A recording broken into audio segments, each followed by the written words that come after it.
Selam алейкум, хайырлы акшамлар. Сайгылы АТР телеканалының телесерджілері Прайм Халилова программасыны сейретесіңіз. Сіздер үшін студияда мен Гүлсім Халилова чалышам. Чоқтан көрішмедік, ақиқат, керчектен де ұзын бір мүддет олса да, біз кенеде сіздерге бераберміз. Кенеде Қырым татар тілінде яйынларымызды девам етеміз. Ve sonki hadiselерні hem Украинада, hem Қырымда, hem de халқара мейданларда өзберген sonki hadiselерні laf etmege planlaştırdık. АТР телеканалының YouTube sayfasına abone olmağa unutmanız. Bu bizler için çok önemli. Çünkü böylece birçok insanlar Kırım ile alakalı olan haberlerini görebilecek, izleyebilecek ve bu elbette ki daha fazla insanların bilinçini arttırmağa yardımcı olacaktır. Çünkü biz her gün ATR telekanalının YouTube kanalında ve resmi sayfasında zaman informasyon programmalarını yayınlayımız ve alıp aracılarımızın bugün Prime programmaları çerçevesinde yapkan mühim analizlerini de yayınlayımız. O sebepten lütfen kanalımıza abone olunuz. Bu bizim için hakikaten de büyük bir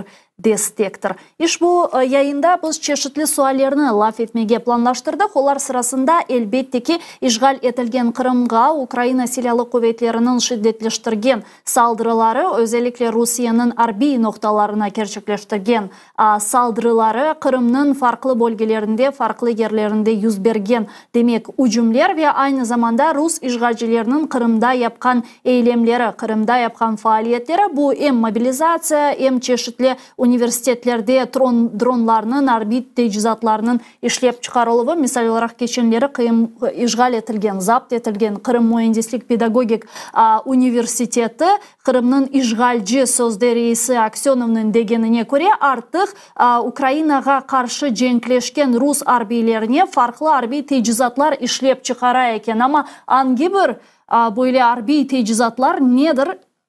Aksionov aytmadı. Ama көрінgenine göre zapt etilgen işgalci üniversitette şimdilik bir vakitlari Kırım Tatar halkının gururu olgan, Kırım Tatar halkının timsali olgan bu üniversitet şimdi ne yazık ki Ruslarının elinde bir kokla oldu ve Ruslarının elinde bu cinayetçi savaşka destek gösterip farklı harbi tecizatlarını yapkanını bildirirler ki buna da şaşmamak gerek. Çünkü Kırım Mühendislik Pedagogik Üniversiteti'nin yol başçılığı bu nesilli böyle bir hainlerdir. Bilgenizge göre şimdi ki bunu demek Çingiz Yakubov idare ete, bu ise Fevzi Yakubov'un oğlu ve Fevzi Yakubov öz vaktinde Kırım Tatar halkına ihanet etken bir kişidir ve ne yazık ki özünün şerefini diğer liderlerimiz gibi korçalap olamadı ve büyük bir hakikat. Elbette ki artık vefat etken insanların arkasından yaman şeyler söylemek doğru değil. Aslında böyle bir söz var. İyi söyleme, yaxşı da söyleme, yaman da söyleme. Çünkü onlar artık yamanlıktan da iyilikten de kurtulgandırlar. Ama ne yazık ki bugün bu üniversitette olup geçkenler bu nesili böyle faaliyetler olgandan sebep bunu da kaydetemiz. Aynı zamanda saygılar arkadaşlar Gaaga'da bazı yüz bergen hadiseler bizlerini üzültmedi, bizlerini böyle kaygıga daldırmadı değil. Anda kabul etilgen bazı kararlar bizlerini hakikaten de biraz böyle kaygıga daldırdı. Bizde biraz uzdu çünkü Gaaga'nın kabul etken Ukrayna'nın birçok Ukrayna'nın bergen Gaaga'ga şikayetlerinin bir kısmı kabul etilmedi, bir kısmı kabul etildi. Kabul etilgen kısımlarda da Kırım Tatarlarga Rus işgalcilerinin yapkan saldırıları bu milli hususiyet sebebinden değil de siyasi hususiyet sebebinden olganını ayttılar. Sanki dersin delil yetmezsizliği sebebinden. Bu delil yetmezsizliği neden kele? Ukrayna heyetinin yeterli şekilde malumat vermegeninden mi? Ya da Birleşken Milletler'in Halkara Mahkemesi'nin Gaaga'da farklı demek koz bakışı olganından mı? Bu sadece benim sahip geçkenim 2-3 sual ama biz Milli Meclis reisimiz Rifat Ağa Çubarov'un çok farklı meselelerini laf edecekmiz. O bizden şimdi canlı bağda kelini sonu selamlayıq. Rifat Ağa, selam aleyküm, hayırlı akşamlar. Hayırlı akşamlar hepinize. Aleykümselam. Sağ olunuz yayınımızga koşulganınız için. Hatinde çoktan görüşmedik ve bu görüşmegenimiz müddette çoksa hadiseler oldu. Men hususan Gaaga'dan başlamaga isteyim çünkü siz anda Ukrayna'nı temsil etip Kırım Tatar halkını temsil etip bardınız ve bu mahkemenin nasıl geçkenini, hangi bir kararlar kabul etkenini canlı bir şekilde gördünüz ve canlı böyle bir şahı oldunuz. Memnun kaldınız mı? Böyle küçük sualden başlayayım. Yok, çok kısadan söyleyecek olsam elbette bu Birleşmiş Milletler Teşkilatı'nın mahkemesi kararından memnun değiliz. Çünkü beklediklerimizi hepsini biz oradan hepsini destek etmediler. O sebepten işte bazı düşünceler var. Ses geleme geliyor. Sizin sesiniz geliyor. Kayıtıp gelemeyim sesini de gene de kendim. Anladım. Bu teknik problem şimdi çözeriz. Vardır. Bu canlı yayında her bir şey olur. Onun için bir türlü bir şey değil. Şimdi bakınız. Burada önceden Kırım'daki olan vatandaşlarımıza anlatmak için biraz böyle söylemeye mümkün. Bütün Rusya tarafından Kırım Tatarlarga yapkan cinayetlerini mahkeme göz önüne aldı. Ve Rusya Kırım Tatar halkına her bir başka toplumlardan ziyade cinayet yapkanını mahkeme kabul etti. Несоразмерный объем преступлений. Bunu Rusça biraz anlattım da ama siz söylediğiniz gibi kararında işte bu Rusya tarafından bütün yapkan baskınlar, cinayetler Kırım Tatarlarga bu etnik sebebinden değil de işte milli sebepten değil de siyasi sebepten yapılmış deyip öyle bir karara geldi. Neden öyle? Misal için elbette Kırım Tatar Milli Meclisi yasaklandı. Kırım Tatar Milli Meclisi ne kadar büyük rolü Kırım'da ve Kırım Tatar halkının hayatında olduğunu hepsi anlay ve biliyor. Ama aynı zamanda başka teşkilatlar işgal edilen Kırım'da kendi faaliyetlerini devam ettiler deyip bazı mahkemeciler işte böyle kararlara geldiler. Böyle neticeleri seslendirdiler. Ama 15 mahkemeci arasında 10 tanesi işte böyle kararga geldi. 5 mahkemeci ise bu Kırım Tatarlarga bütün yapılgan baskınlar, cinayetler hemen Kırım Tatar halkına etnik milli meselesinden sebepten yapılgan cinayetler deyip 5 mahkemeci böyle pozisyonlarını gösterdiler. Ama de söylediğim gibi 10 mahkemeci dedi ki yok Kırım Tatarlarga pek çok büyük cinayetler yapıla ama milli sebepten değil de siyasi sebepten. Elbette bu bizi biraz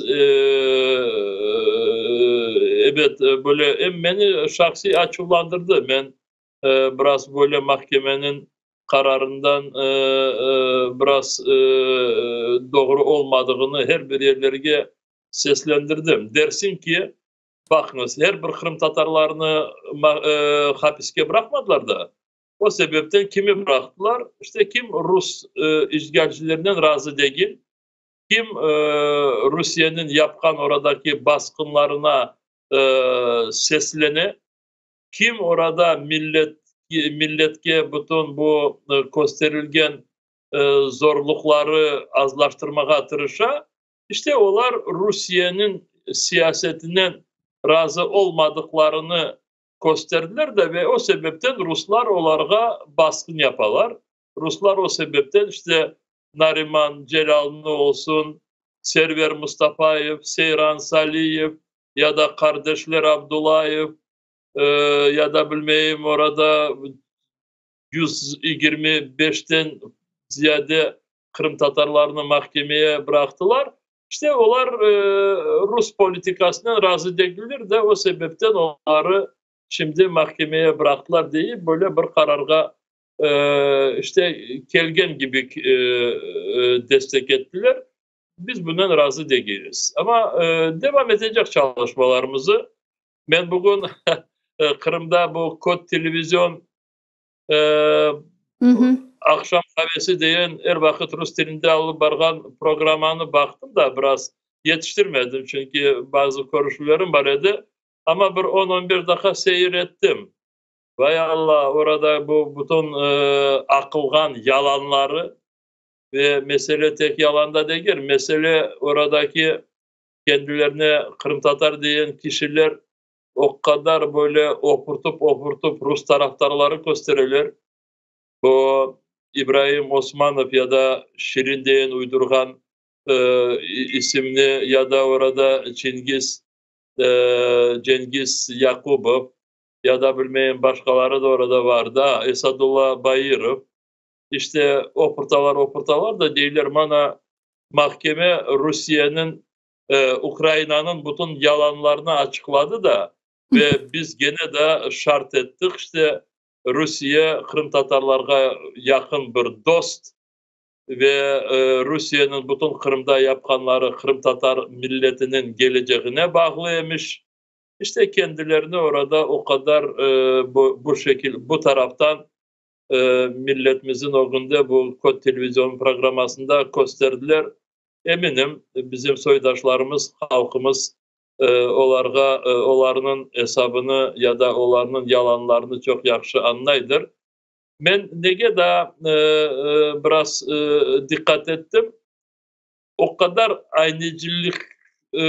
aynecilikten böyle yayınları alıp bana da bu alıp verici soyadını bilmeyeyim. Ve sonra siz mahkemede iştirak ettiniz deyip Esadullah Bayırov'a ya da bu İbrahim Osmanov'a sualler verdiği vakit siz orada ne söylediniz?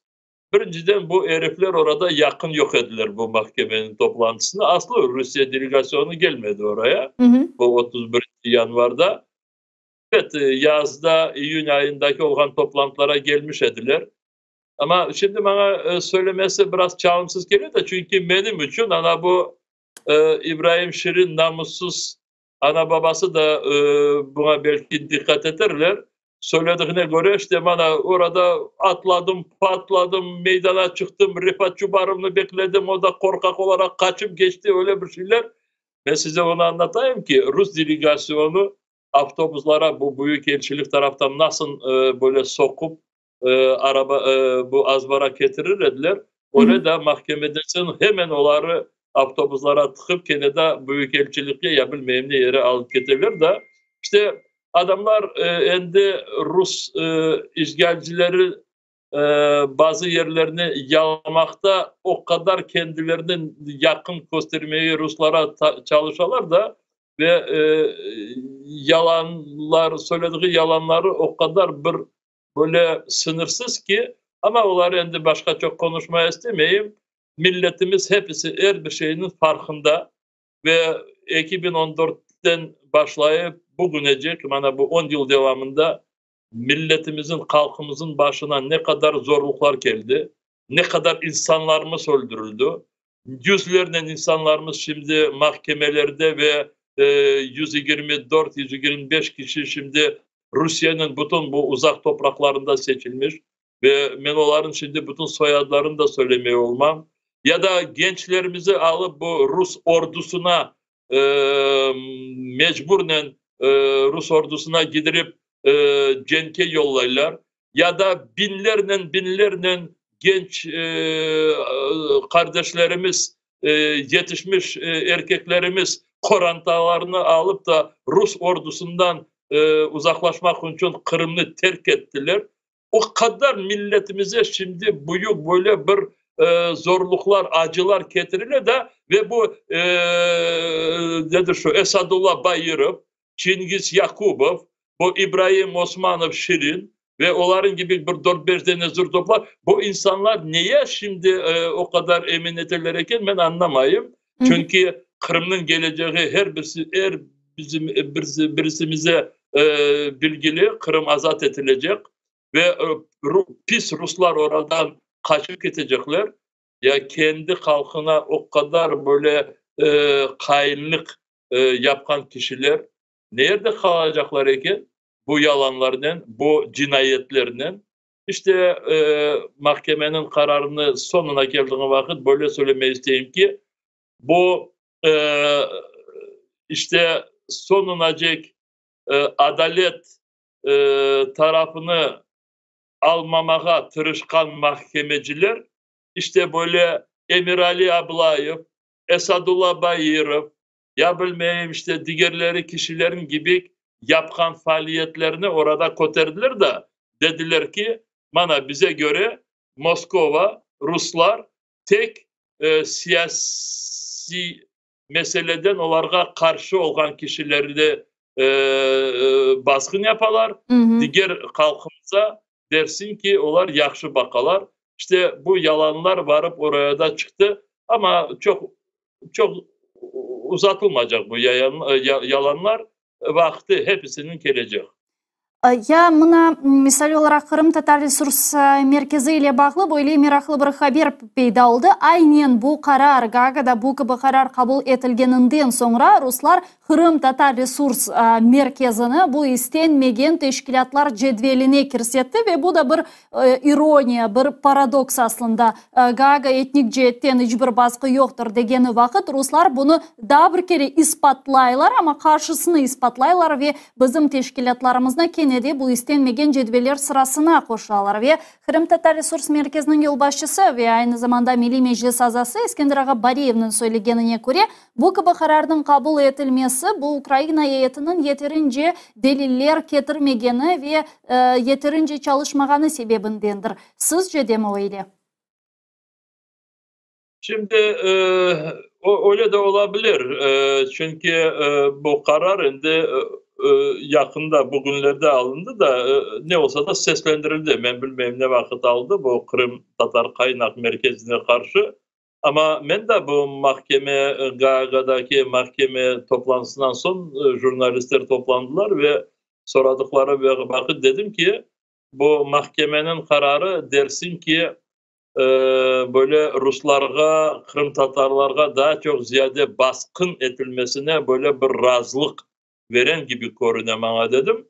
Ama kendine de söylemek isteyeyim ki bu mahkemenin kararı oradaki bu pis kişiler anlatkan gibi Rusya'nın yapanını destek etmeyin. Birinciden mahkemenin kararı İngiliz dilinde bu mahkemenin sitesinde, saytında yerleştirilmiş ve onu hepsi kim İngiliz dilini yaxşı bile orada okuyabilir.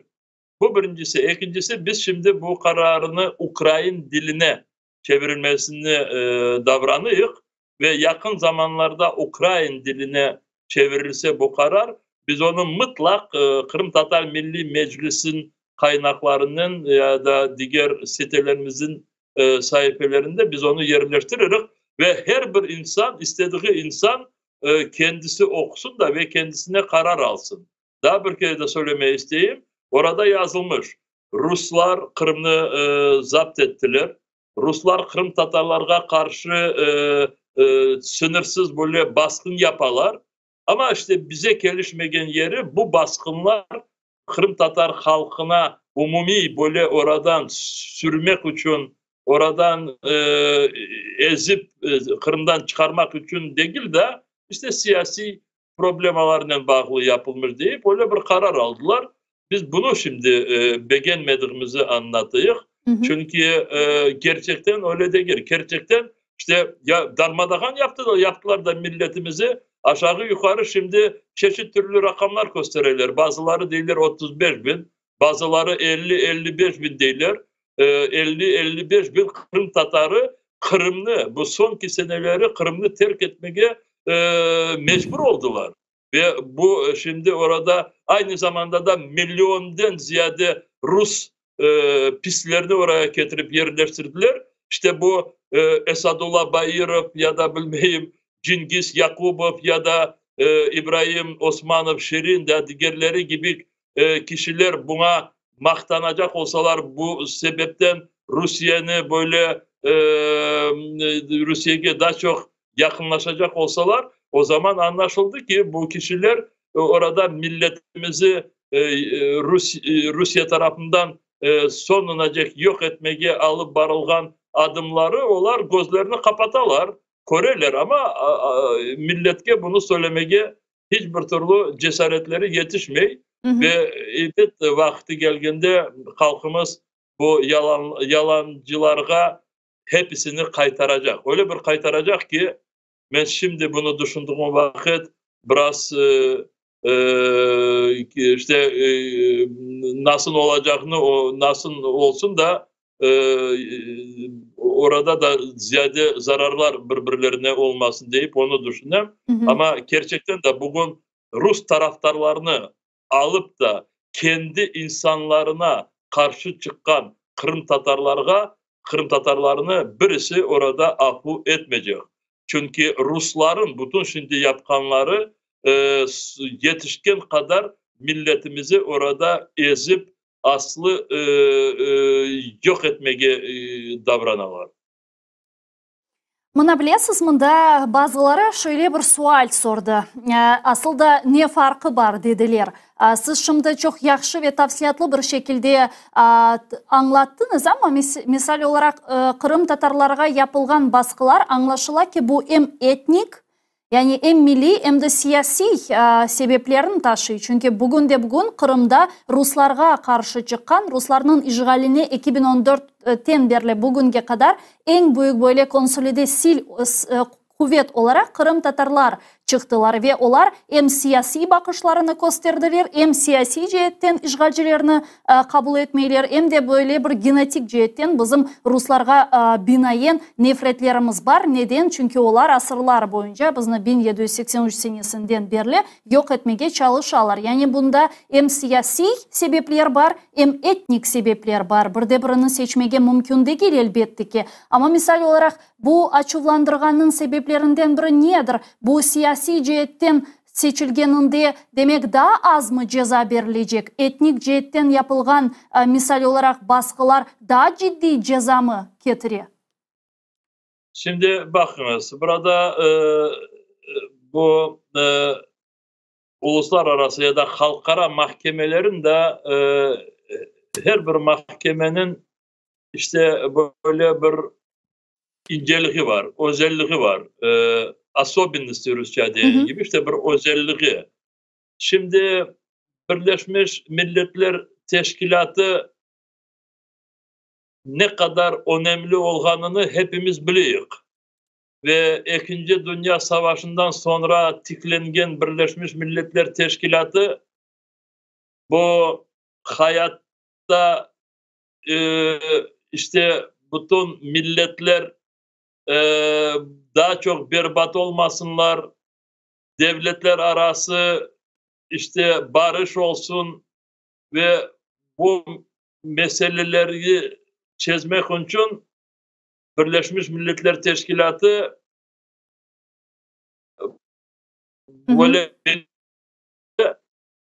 tüzüğüne göre faaliyetini alıp bara ve bizler de Kırım Tatar halkı olarak kendi haklarımızı tiklemeye davrandığımız vakit biz de Birleşmiş Milletler Teşkilatı'nın evvelde kabul etken kararlarına çeşit türlü hukuka, uluslararası halkara hukuka esaslanıyor. Değil ki bizim milletimizin hakkı var. Kendi toprağında, kendi geleceğini, kendi kararlarına göre çizmeye ve orada muhtariyet ya da avtonomi olması için milletimizin hakkı da her bir şeyler biz böyle faaliyetimizi alıp vardığımız vakit Birleşmiş Milletler Teşkilatı ya da diğer halkara teşkilatlar tarafından kabul edilgen hukuka esaslanıyor ve onlara göre çalışıyor. Ama aynı zamanda bu kuruluşların zayıf tarafları da var. Mesela için Birleşmiş Milletler Teşkilatı'nda Güvenlik Şurası var. Sovyet Безопасности.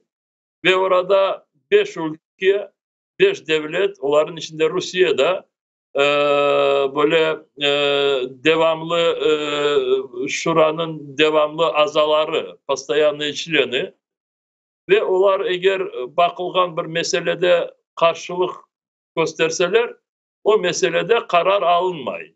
Ben bunu böyle uzaktan anlattığımı ona getirmeye isteyeyim ki Birleşmiş Milletler Teşkilatı'nın mahkemesi de bu mahkemeciler devletler tarafından kabul edilir.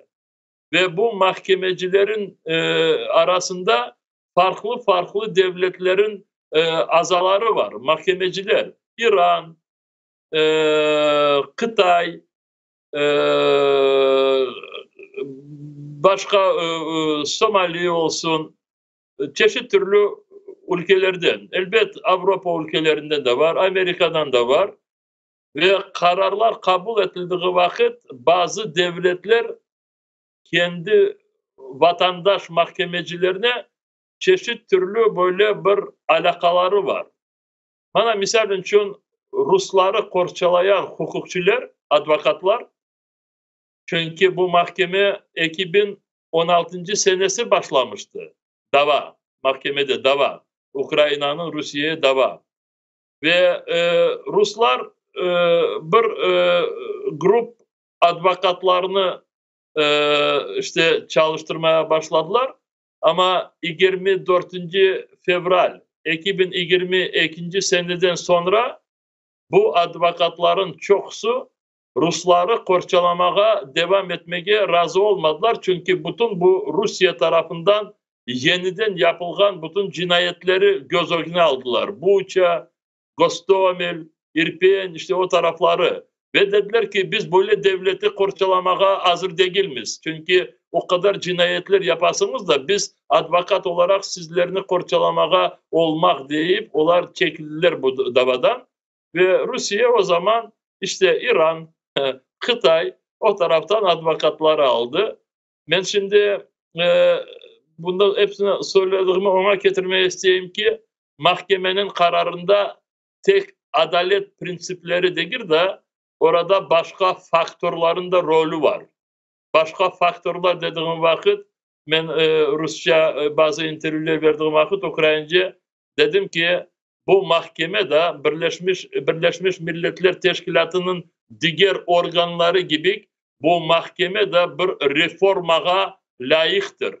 Bu mahkemeye reform oluşu gerek de bakılgan bütün bu meselelerge ayrı devletler kendilerin oyunlarını orada yapmaya hiç becermesinler. Rusya'nın şimdi Birleşmiş Milletler Teşkilatı'nın bütün faaliyetinde ne kadar izolasyon olsa da ama Rusya'nın potansiyeli daha yeterli ve Rusya kendisine yakın ya da yakınca olan kararlarını kabul edilmesine bazı şeyleri bana göre becerdi. Ama gene de diyeyim burada hiçbir türlü katastrof yoktur. Ve burada biz çalışmalarımızı devam edecek. O günümüzde daha onlarca böyle mahkemeler var. Diğer mahkemeler var. Bu kriminal mahkemeler var. Daha bilmeyeyim Cenk'ten sonra çünkü bu Cenk tek Ukrayna'nın halebesinin sonuna gelecek. Başka tribunallar da olabilir. Ve biz onlara hazırlanıyoruz ve şimdi Kırım'da böyle sözden de değil de ama bilmeyeyim gerçekten mi sözden mi kullanılan kişiler o kadar çok terin kullanmasınlar çünkü neticede sonunda adalet ile galebe kazanacak ve her bir şey adaletli olacak. vakit gerek ve bu vakit içerisinde ne olacağı suali de var. Çünkü şimdi ne yazık ki ben böyle bir trajik haberlerini bergen insan olarak korunmaya istemeyeyim ama mana savaşın ilk başının kıyaslanğanı vakit bugün bizler birçok zorluklarla karşılaşamız. Çünkü sizin de kaydettiğiniz gibi hakikaten Rusya'nın aleda resursları var, aleda onlarını kullanmaya devam ediyor. Bu hem siyasi resursları var farklı yerlerde özünün parasını kullanıp, lobisini kullanıp hem de aynı zamanda harbi resursları var ve misal olarak harbi tecizatlarını yeniden işlep çıkarma meselesinde farklı schemalarını kullanıp bunlarını şimdi yapabiliyor ve biz bunlarını koruyoruz ve hatta sanksiyalarını bile geçmeye imkanlar tapmaya devam ediyor Rusya. Yani bizim istegenimiz böyle hızlı çabuk bir şekilde demek daha dağılmay ne yazık ki. Ama resurslarını kullanmaya devam ediyor ve farklı yerlerde demek Amerika Birleşken Devletleri'ni alacak olsak anda geçenleri Ukrayna'ya verilecek destekle bağlı leyhanı kabul edip olamadılar. Sonra Kırım ile bağlı misal olarak Polonya Cumhurbaşkanı Duda bir açıklama yaptı ve bizlerin de açıklattı. Bu mesele etrafında sizin fikrinizni eşitmeye isterim. Çünkü geçenleri o dedi ki Ukrayna Donbas'ını kurtarabiliyor ama Kırım meselesi ağır. Kırım yani tamamen farklı bir mesele ve büyük ihtimal demek onun sözlerinden anlaşıla ki sanki dersin Kırım Rusya'da kalması ihtimali var. Yani o kadar bizlerge yakın olgan Mustafa Ağa Cemilov Kırım Tatar halkının liderine ve birçok diğer bizim demek milli hareket iştirakçılarımızga farklı en yüksek unvanlarını bergen bir Cumhurbaşkanı Duda, onun çok defalar görüşevleriniz oldu ve şimdi böyle bir açıklama yapar. Siz bunu nasıl görüyorsunuz? Bu bir devlet politikası mı ya da sadece Duda'nın speechwriterleri biraz demek hata yaptı? Şimdi çeşitli türlü kıymet kesmesi mümkün ama bana göre biraz boş böyle interview verdiği vakit bu sualge kelgeni vakit biraz kendisini bana göre kontrol etmedi ya da işte açıkladı bu fikrini. Ben o vakit Varşava'daydım kendim. Gaga'dan eve gittiğimde ben onu sabahtan duyganımdan hemen orada Rıdvan arkadaşımız var, genç bir yaşlı bir alimimiz. Dedim ki Euro merkezde biraz bir videodan ben açıklama yapayım ve orada Varşova'da Adam Mickiewicz heykeli yanında işte biraz kendimizin narazılığımızı bildirdik çünkü gerçekten de ben orada açılandığım işte benim böyle yüreğime tingeni Duda dedi ki işte Rusların Kırım'da böyle uzun zamanda tarihleri var Kırım'da deyip öyle bir şeyler bir fikir seslendirdi de ben de dedim o zaman dedim Adam Mickiewicz'i biraz çıkaran okumuz ya da Polonya'nın tarihini yaxşı biliniz. Kırım Hanlığın ve Litvanya, Polonya'nın uzun tarihlerinde o kadar alakalarımız oldu ve Kırım'ın tarihi aynı başka Ruslara o kadar bağlı değil. Söyledim söylemedim bir iki saatten sonra bu da yeni bir açıklama yaptı. Dedi ki yo dedi öyle değil dedi. Ben dedi gerçekten de Kırım Ukrayna'nın sınırlarına kaytacağına işte taraftarım ve buna her bir şeyini yapacak diye böyle yeni bir açıklama yaptı.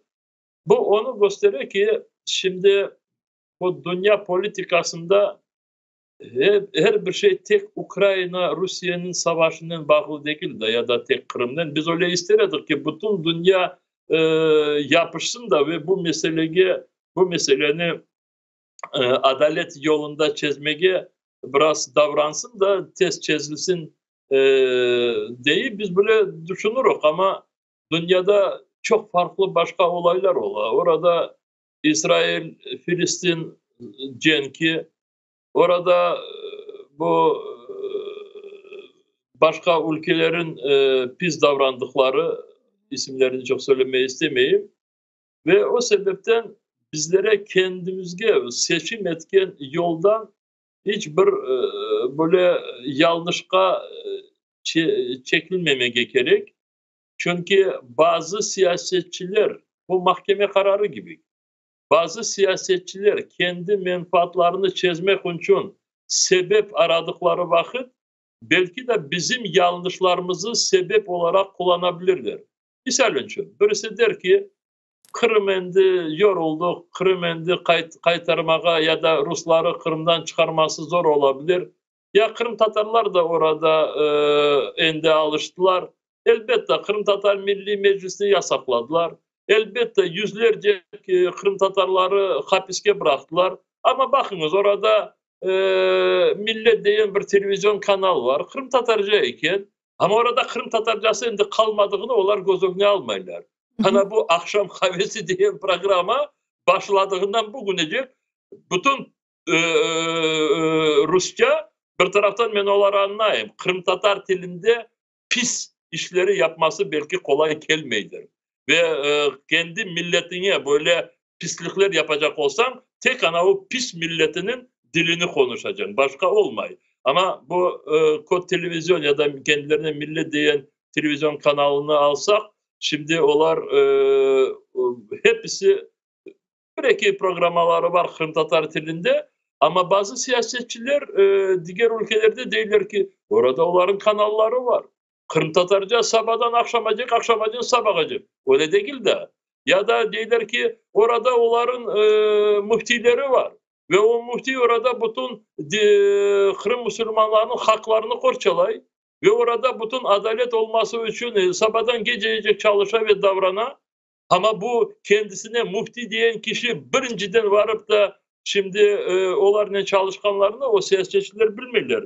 Ben şimdi bunu söylediğim vakit hatırladım. Ben bunu bir iki hafta evvelsi bu haber olarak almıştım da biraz geç geldi ama ne olsa da şimdi bunu anlatmaya isteyeyim ki 4. yanvarda Akmeç'te ayrı bir konuşum olmuş. Bu gerçek. Bu çünkü kanalları biliyor nasıl kanallardan bu haber geldi. Şimdi burada Rus dilinde de ben Kırım Tatarca çevirmek için işte 4. yanvarda Akmeç'te Emir Ali Ablayev ve Konstantinov arasında bir konuşum olmuş. Ve bu konuşumda Edip Gafarov da iştirak etmiş. Ve bu konuşumdaki olan mevzular nasıl da Kırım Tatar erkeklerini bu Rusya ordusuna kontrakt formasında kontraktlı olarak işte daha çok ziyade onları o orduya gidirmek ve aynı zamanda konuştukları vakit çünkü ben de bu konuşkan fikirleri de bizim bilgimize geldi de ve dediler ki işte bu oradaki Rusya işgalcileri tarafından korulmuş ya da tıklenmiş Telegram kanallarda bazı kanalları analiz yapmışlar. Nasıl Kırım Tatarları, nasıl Telegram kanalları kullanıyorlar ki. Ve o Telegram kanallarında mahsus Kırım Tatarların bu Rus ordusuna varılmasını biraz ofurtmak. Dersin ki hepsi korsun ki Kırım Tatarları diğer milletlerden de daha çok ziyade sevinip kullanıp Rus ordusuna ketelerken de diğerleri de kozgalansınlar da ve iki faktör orada çalışsın. Birinciden vergen aylıkları 250 bin grivna aylıkları ve girdikleri vakit böyle bir ayrıca bir para ayıralar. Onu da verirler. Ve ikincisi işte bu paraga biraz böyle kozgalanan kişi görsün ki tek o değil de başkaları da çapıp dersin ki o orduya yazılalar da işte o kanallar öyle göstersinler. Öyle hayatta öyle değil. İnsanlar aslı yazılmaylar o orduya. Ama işte böyle aldatıp yalan şekilde ofurtup insanları, genç balları hem paraga böyle kız işte abesleştirmek hem de başkaları yazılılar da ben de chatte kalmayayım, varıp para kazanayım, ana babama yardım olayım deyip böyle bir toplantı ötkerdiler. Ve işte biz şimdi gene de halkara politikaya, halkara siyasetke geliyoruz. orada Kırım'da Ruslar yapkan propagandalar, bu propagandalar elbette dünyanı aldatmaz. Ama bazı siyasetçiler kendilerin menfaatlarını çözmek için ve Ukrayna'ya yardımdan tıkaran uzaklaşmak için Kırım'daki olgan bu propagandaları kullanabilirler ve bu çok benim şahsi olarak bir taraftan çok böyle rahatsızlay. Çünkü Tehlikeli, evet. nasıl? Tehlikeli. Evet, tehlikeli. Gerçekten de tehlikeli çünkü bize karşı bizim toplumumuzdan böyle yapkan kişileri kullanırlar ve bundan çok zarar milletimiz koruyor. Hem koruyacak. Hakikaten bu meselede çok haklısınız ama halkımızın büyük bir kısmı bilinçli. Yani bu hikmeti var ve umut etimiz ki hakikaten de Kur'an'dalarının da balalarına aytkan lafları ile böyle koşulabilecek veya buna aldanabilecek insanların miqdarı çok olmaz. Bizim umutlarımız bunadır. Ve bilesiz Rifat ağamında Ukrayna'ya biraz kayıtmağa isteyim ve bazı böyle yerli suallerini laf etmege isteyim sizden hususan Zaluzhny meselesi ve mında demek iktidarda Kırım Tatarlarının da güçlenmesi, yani biz artık özümüzün muhitimizle sınırlanmayımız, Ukrayna iktidarı seviyesinde de büyük böyle hadislerge tesirlerini gösteremiz. Andaki bizim liderlerimizden, bizim demek temsilcilerimizden bulunganı sebebinden hem savunma bakanı yani Müdafaa Naziri hem Dışişleri Nazir Muavini hem temsilcilik ve ilahri. Buna Zaluzhny meselesinden başlamağa isteyim. Nasıl kıymet kesesiniz? 2 yıldan beri bu büyük cenk başlaganından beri Zaluzhny Ukrayna Silahlı Kuvvetlerinin baş komutanı edi ve geçenleri Vladimir Zelenskiy'nin emrinin bu işten çıkartıldı ve onun yerine Sırskiy getirildi. Nasıl kıymet kesesiniz bu haberge? Bekleyediniz mi? Sizin fikrinizce bundan sonra bazılarının aytkanı gibi bir karmaşıklıklar olabilir mi? Cenk zamanında elbette bütün başlıklar Cumhurbaşkanı'ndan başlayıp ve askerlere gelgenimize hepsi böyle bir komanda şekilde çalışmaları gerek. Eğer böyle bir komanda gibi çalışmasalar çok haklıdır bu. Çünkü cenk zamanı hem emirler hem planlar bir yakadan çıkışı gerek. Öyle oluşu gerek. Ve sonki vakitte anlaşıldı ki Cumhurbaşkanı Zelenskiy ve bu askerlerimizin başı General Zaluzhny arasında bazı anlamamışlıklar olganı duyulmuştu bütün topluma. Hı hı. Ve Ukrayna tüzüğüne göre ve diğer kanunlara göre işte bu askerlerin bütün bu başlıklarını vazifelerini değiştirmesi ya da diğerlerini getirmesi, alıp bırakması, iptal edilmesi hepsi bu Ukrayna'nın Cumhurbaşkanı ya da prezidentin kolunda. Prezident öyle bir karar aldı ama beni bu aslı aralarında olan biraz soğukluk çok rahatsız etti. Şüphelenirdim. Çünkü yaxşı değil cenk vaktinde öyle soğukluk aralarında olanı. Ama kete işte bir karara gelilir gibi görünüyor. Çünkü Tünev'in bu yeni kararlar alındığı vakit Zaluzhny yerine General Sırskiy bugün baksam işte Zaluzhny ve Budanov onlarga ikisine onlar mükafatlandılar. Ondan sonra böyle açıklamalar diğer böyle beğenmeyecek ya da Ukrayna rehberlerine karşı böyle hiçbir türlü açıklamalar olmadı birisinin tarafında. Evet, toplumun içinde çeşitli fikirleri var ve toplum Zaluzhny'ye çok alıştı. Evet. Ve çok bu 2 sene devamındaki olan halebeleri Zaluzhny'yle bağlaylar ve bu sebepten toplum çok rahatsız oldu bu denişmelere. Ama endi devamı gösterecek. Devamında eğer e, toplum bekledikleri toplum bekledikleri işte ne kadar tez Rusları bu işgal edilen topraklardan kovup Ukrayna'nın toprak bütünlüğünü yeniden tikleyip cengi bitirmek. Toplum bunu bekliyor. Ve buna eğer yapılan adımlar böyle faydalı korunsa o vakit toplum diyecek ki tamam prezident kendi vazifesini alıp bara ve karar ondan neticesini koruyor.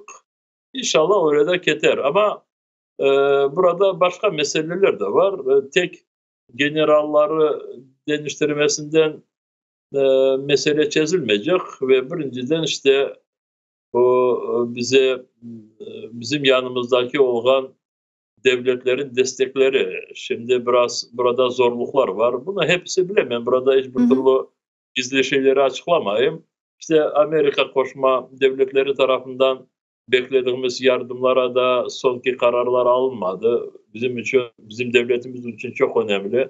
Allah'a şükür Avrupa ülkeleri tarafından bütün silahla bağlı ve diğer finans yardımlarıyla bağlı kararlar geçen haftaları kabul edildi. Şimdi ben ayrıca bu Kırım'da bazı değil de işte var. Evet bazı kişiler böyle kendilerine düşüngen dersin ki kendi Rusya'nın halebesinden bitecek. Rusya her bir yerde istediklerini becerecek. Öyle düşüngen kişilerge daha bir kere de söyleyeyim ki dünyada hiçbir şey Rusya'ya böyle yakınlaşmadı. Hiç Ukrayna'ya destek azlaşmadı. Bazı bürokrasi böyle problemler var. İşte karar alınması, vaktinde silahları getirmesi. Ama dünya bugün Rusya devletine göstergen bütün bu karşılıktan hiçbir uzaklaşmayacak ve Rusya'nın sonu bana göre ben buna eminim hepimiz için böyle bilindili ama vakit biraz sürecek. O sebepten bu sürdüğü vakit insanlarımız birinciden kendilerini yaxşı baksınlar, balalarını saklasınlar, Rus ordusundan ve Ruslar yapkan cinayetlerden çok uzakta kendilerini tutsunlar. Ve ana bu demirle konuştuğumuz gibi bazı bizim aramızdaki olan hainleri kendi aralarından çıkarsınlar da ve aslı olar toplumun içinde korunmasınlar. İşte kendimizi Kırım'daki ben arkadaşlara değil, kendilerini biraz yaxşı baksınlar da cenkin neticesi bizim halebemizde olacak. Bu esas Ukrayna'daki olan semeddeşlerimiz askerlerimizin yanında daha çok birleşsinler. Askerlerimiz şimdi Kırım Tatar askerleri. Burada hiçbir şey gizlemeye, saklamaya gereği yok. Bu tabırlar da dola. Bizim ofislerlerimiz çalışarlar ve inşallah bu bizim askerlerimiz Kırım sınırlarına girgen Ukrayna ordusunun birinci sıralarında olurlar ve Allah onları korşarlar ve onlarla beraber Kırım'a hem Ukrayna hem Kırım Tatar milli bayrağı kaytıp gelir. Amin inşallah. Ya mına Rifat son olarak bilesiz nasıl mesele etrafında biraz laf etmege ve şu sorunu sormağa istegen edim. Şimdi sizin de kaydetkeniniz gibi hakikaten Ukrayna silahlı kuvvetleri çerçevesinde çok sayıda Kırım Tatarları demek vatan mücadelesini verirler. Vatan mücadelesi için kuryeşerler, cenkleşerler kanı ile, teri ile, bedeni ile. Ve sizin de aytkanınız gibi birçok birlikler teşkil etildi ve bunlar sırasında Numan Çelebijihan adına batalyon bile artık teşkil etildi ve özlerinin faaliyetlerini gerekli yönelişlerde yaparlar. Bu harbiy taraftan. Diğer taraftan Ukrayna'nın yüksek makamlarında Kırım Tatarları bulunalar ve hem Ukrayna'nın demek genel olarak Ukrayna'nın akıbeti ile alakalı mühim kararlar algan insanlardır bunlar. Misal olarak Ukrayna Müdafaa Naziri, Ukrayna Dışişleri Nazir muavini, sonra misal olarak Arsen Ağa Jumadilov, yani Ukrayna ordusu için bütün satın alı faaliyetleri ondan sonra o yıl başlıyorlar. Aynı zamanda temsilcilik, sizler çok faaliyetleri yapasınız, meclis güçleniyor ve ilahri. Yani bunların hepsini bir araya alacak olsak ve Kırım Tatarlarının devlette mevcudiyeti güçlü olganını göz önünde bulunduracak olsak, sizin fikrinizce bunların hepsi Kırım'ın tezden işgalden kurtarılığına yol mu açar? Ya da Ukrayna artık Kırım Tatarlarının kıymetini anladı, maksus saflarına ala gösteriyor, bizim arkamızda çok fazla pislikler olmaganından mı? Nasıl kıymet kesesiniz buna? Şimdi bakınız, gerçekten de bizim milletimizin arasında çok böyle yetişmiş, okulmuş, becerikli kişiler varlar. Ve Allah'a şükür sonki seneleri böyle kişilerimiz bu devlet organlarında bilgilerini böyle çalıştırmasına fırsatlar bulundular ve devlet buna mahsus Kırım Tatarları alıp da bu yerlerine yerleştireyim diye böyle bir karar yoktur ama şimdi bu durumda çok zor durumda, bunu da bir kere açıklamaya gerek.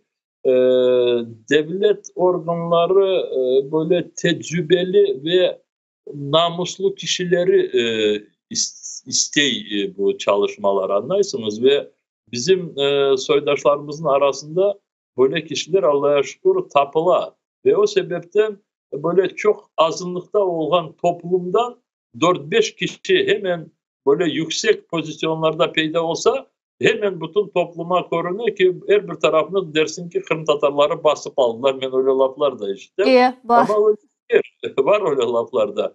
Ukrayna'nın toplumu da şimdi çok böyle bir farklı ve biz burada hiçbir türlü böyle bilirsiniz gerçekten bakmaya gerekimiz. Şimdi Kırım azat edilgen sonra Kırım'ın statüsü etrafında daha çok tartışmalar olacak. Ama bu tartışmaları biraz doğru yola çıkarmak için bizim gerçekten de şimdi insanlarımızın rolü daha yüksek, daha büyükte oluşu gerek. Ve bu sebepten kimler bu işte kendi hisselerini koşmaya becerecek kişiler olar, bunu düşünsünler. Kırım'da yaşayanları Allah göstermesin de orada yardım etmeye bize hiçbir fırsatları yoktur. Ama zarar etmesinler. İşte bana bu Emir Ali Ablayev, Fesadullah Bayırov, Cengiz Yakubov, daha diğerleri gibi ana o Rusları bilmeyeyim yapışıp da opup da bilmeyeyim daha neler yapıp da kendilerin milletimizi düşürmesinler.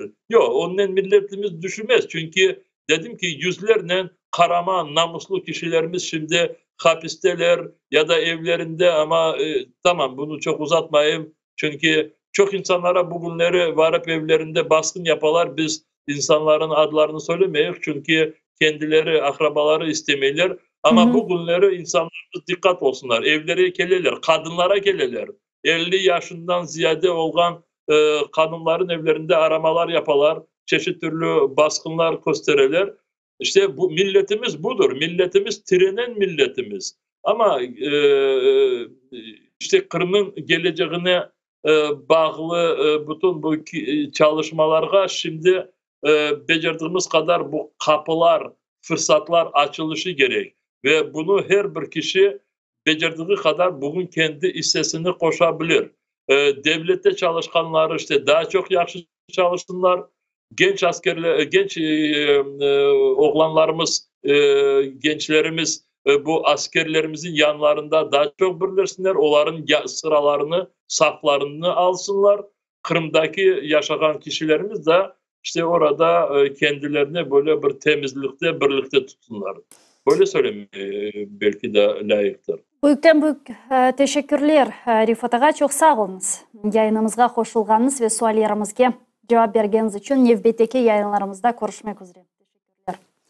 Kırım Tatar Milli Meclis Reisi Rifat ağa Çubarov bizle canlı bağda edi sayılı arkadaşlar ve onun beraber sonki aktual meselelerini laf etmeye tırıştık ve hakikaten de son olarak ben de şunu etmeye isteyim ki bugün demek Kırım Tatarlarının Ukrayna yüksek devlet sıralarındaki mevcudiyeti bizlerini hakikaten de çok kuvvetleştiriyor, bizlerini hakikaten de çok güçlendiriyor. Çünkü bu insanlar bizim halkımızın yüzüdürler ve bu insanlar da elbette ki omuzlarında olan mesuliyetini anlaylar. Çünkü anda bulungan Kırım Tatarları tamamen bütün halkını temsil etken Kırım Tatarlardır ve onların başarıları, onların muvaffakiyetleri bütün Kırım Tatar halkının muvaffakiyetidir. Bazılarının olacak veya olgan hataları bütün halkının hatalarıdır ve bu bizim umumi mesuliyetimizdir. Ve bugün Kırım mücadelesinde, Kırım milli hareketinde yapkan adımlarımız bizim geleceğimizni, bizim akıbetimizni belirleyecek adımlardır. O sebepten ben şunu etmeye isteyeyim ki her birimiz bu mücadelege özünü yakın his etken, milli hareket iştirakçısı olarak özünü his etken ve halkının geleceğini, halkının akıbetini, halkının takdirini kaygırgan insanlar hakikaten de benim fikrimce bugün bir faaliyetler yapmalı. Elinden gelgenini en azından yapmalı. Bu hem informasyon sahada, hem harbi sahada, hem siyasi sahada ve özünün kaderi için, halkının kaderi için gerekli adımlar benim fikrimce her bir Kırım Tatarı bugün yapmalıdır. Atayar ile olunuz Nevbet'teki yayınlarımızda görüşkence bu gibi yayınlarına devam edeceğiz.